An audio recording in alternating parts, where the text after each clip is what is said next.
One of the major considerations for an overtime lawsuit is the determination of what is considered compensable hours.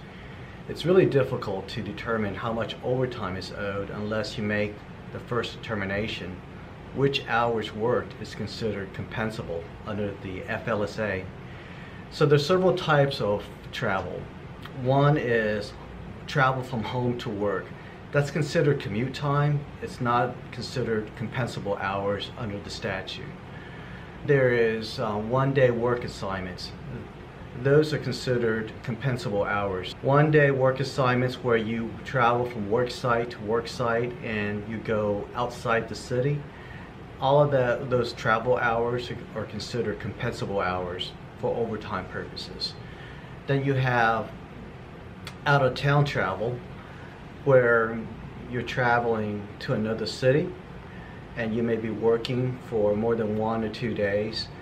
Those are considered compensable hours if the travel takes place during regular work hours. If you're working from your office hours of 9 to 5 and your plane or train trip takes place in between the hours of 9 to 5, that's considered compensable hours. If you're traveling on Saturday or Sundays, which you regularly don't work, the DOL doesn't consider those compensable hours for investigation purposes, but private attorneys still look at those as possible compensable hours. It just depends on the individual arrangement that the employee has with the employer.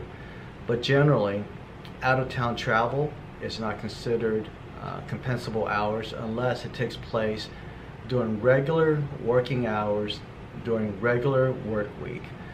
If, for example, your job requires you to work 9 to 5, 7 days a week, then any travel on any days between 9 and 5 will be considered compensable hours.